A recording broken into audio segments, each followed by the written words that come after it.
राहु केतु के चलते किसी भी प्रकार से अगर आप परेशान हो, जन्म कुंडली में आपके काल सर्पदोष का संयोग बन रहा है, तो आप ध्यान से इस वीडियो को देखिए और लास्ट तक देखिए। अगर आप हमारे चैनल को सब्सक्राइब लाइक नहीं किए होंगे तो शेयर कीजिए, लाइक कीजिए, सब्सक्राइब कीजिए। जय माता दी, नमस्कार दोस्तों, आप कैसे हैं? उम्मीद करते हैं आप अच्छे होंगे, स्वस्थ होंगे।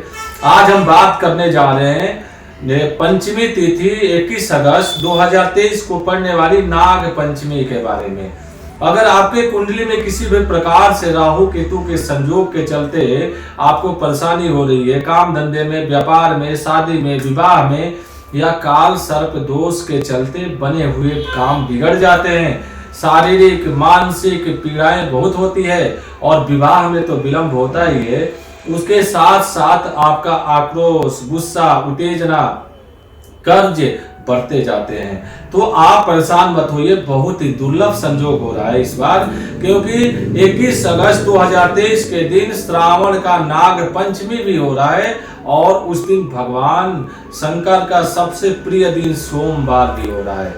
अति उत्तम दोनों संयोग है। तो अगर आपके कुंडली में काल सर्पदोष का संयोग है, काल सर्पदोष हो या राहु केतु का छाया हो, राहु केतु का दोष हो, नीच का बैठे हो जन्म कुंडली में, तो प्रसन्न कर लीजिए भगवान शंकर को, प्रसन्न कर लीजिए नाग नागिन को। भगवान शिव प्रसन्न हो गए तो नाग नागिन तो उनकी सवारी है। नाग नागिन तो उनके एक समझिए एक छोटा सा उनके सम्मुख गले में पड़ने वाला एक सर्प है। तो आपको उस दिन विशेष उपाय बताने जा रहे हैं, आप ध्यान से सुनिए।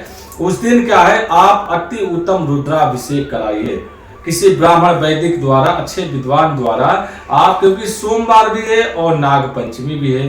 पंचमी तिथि विशेष करके बहुत फलदायी होता है और उसके बाद में श्रावण का सोमवार भगवान शिव का दिन और चंद्रमा का दिन बहुत ही महत्वपूर्ण संयोग है। रुद्राभिषेक किसी ब्राह्मण से कराइए या अच्छे विद्वान से, नहीं तो आप अपने आप खुद कर लीजिए। अब आपको उपाय बताने जा रहे हैं, आपको क्या करना है ताकि भगवान शंकर और सर्प नाग नागिन दोनों प्रसन्न हो जाएं।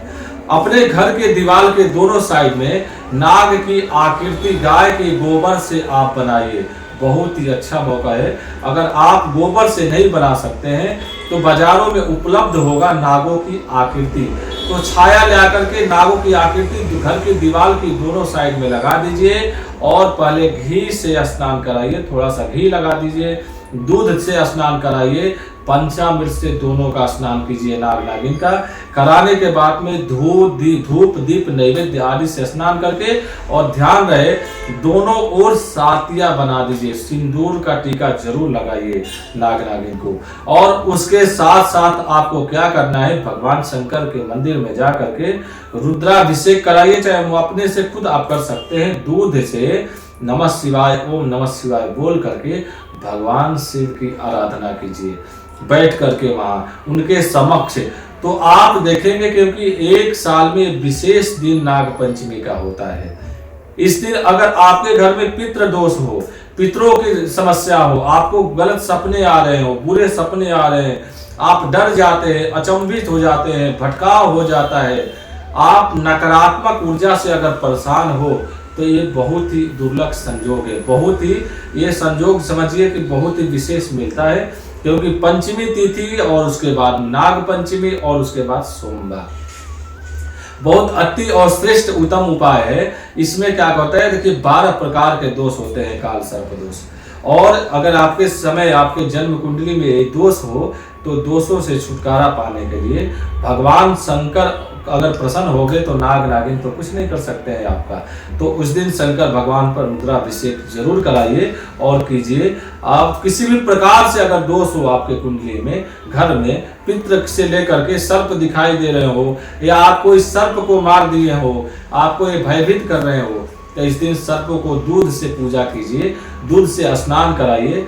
देखिए हमारे शास्त्रों में दूध पिलाना सर्पों को निषेध माना गया है, क्योंकि नाग को दूध पिलाने के बाद उनकी पाचन शक्ति कमजोर होती है, दूध पचता नहीं है उनको, तो दूध नहीं पचने के कारण उनकी कभी कभी मृत्यु भी हो जाती है। तो आपका एक और दोष हो जाएगा, तो उनको धूप दीप इत्यादि से उनका पूजा कीजिए। दूध जो है भगवान शंकर के ऊपर आप चढ़ा दीजिए, तो आप देखेंगे आपकी सारी मनोकामनाएं पूर्ण होगी। जय माता दी, हर हर महादेव।